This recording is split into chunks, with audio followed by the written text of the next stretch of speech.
Welcome, Rohan Malhotra, founder and CEO of Roadzen, and also Nisarg Pandya, head of Roadzen's DrivebuddyAI.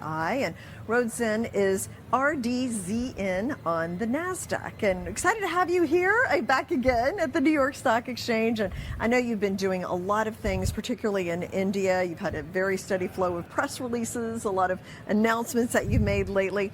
So you've made a very meaningful revenue announcement regarding DrivebuddyAI. Talk about that, explain what that means, and tell us about the announcement. Well, DriveBuddy has been on a tear recently. It's our division where we do ADAS using AI and computer vision.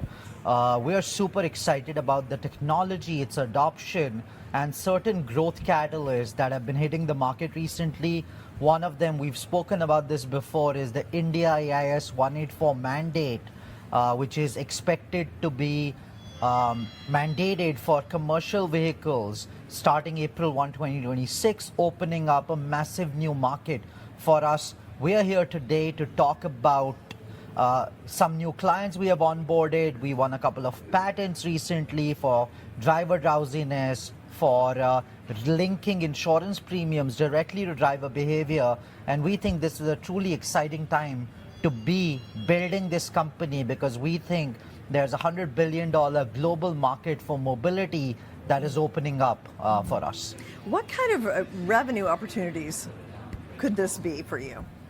So the mandate itself is there are going to be 1 million new vehicles that are commercial vehicles that are going to be sold in India itself next year. We believe that opens up a $200 million revenue opportunity next year for DriveBuddy. One of the most important things is we're the only company that can provide AIS 184, which is mandated and validated by the government of India. So we are in a very unique place right now where there's a massive new market opening up, and we stand uniquely positioned to serve that market. So that's an incredible catalyst for the company that we are super excited about. We're in conversations with some of the leading OEMs in the country. We're in conversations with some of the largest global parts companies, because they supply the parts to these OEMs, and with a lot of major fleets across the world to deploy this technology as we speak. Yeah. So what are some closing thoughts? What could investors know, or potential investors know, about where you're going? Well, Roadzen is growing. We're hitting break even shortly.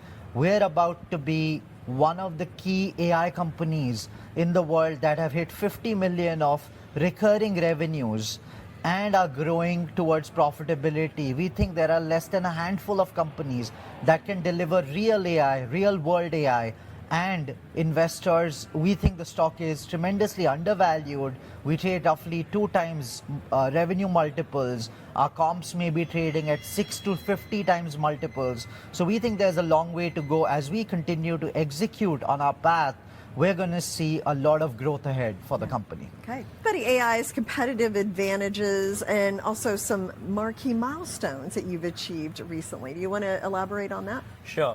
Certainly, I think last time we spoke, we have achieved major milestones in terms of patent, in terms of benchmarking with the global products, as well as new customer onboarding.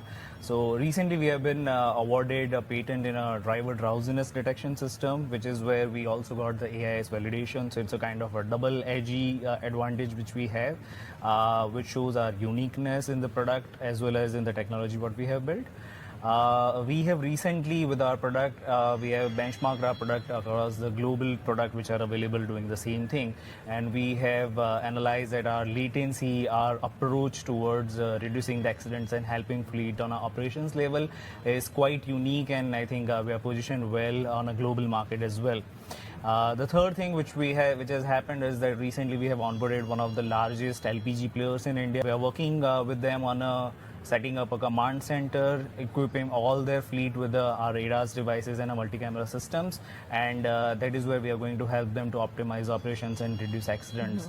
So I think there are a lot of things happening around every week, and from a technology perspective, from a customer onboarding perspective, I think we are uniquely positioned and we are doing pretty much well. And a global mandate. I know that India has its policies. Do you think there'll be a global mandate at some point that would make it necessary for your platform? Yeah, certainly. I think India has created this mandate after the European mandate, which came in picture. So European mandate for the same technologies is already there in 2024. We have recently attended in-cabin and AutoSense, and that's where I had a lot of discussion with a lot of large players as well as the tier ones and also the OEMs. And I think we see a larger opportunity in the European market as well as the US market in the fleets, as well as with the OEM and a tier one where our technology can fit in, because we believe that whatever AI which has been learned from India from a very complex scenario can do pretty well in the global setting, cases where we are able to identify a lot of corner cases in terms of driver behavior. So I believe with the recent in-cabin market map, which has placed us also as one of the global players in the technology roadmap. So I think we are certainly trying to achieve a global scale in the coming times. Yeah. Okay, thank you.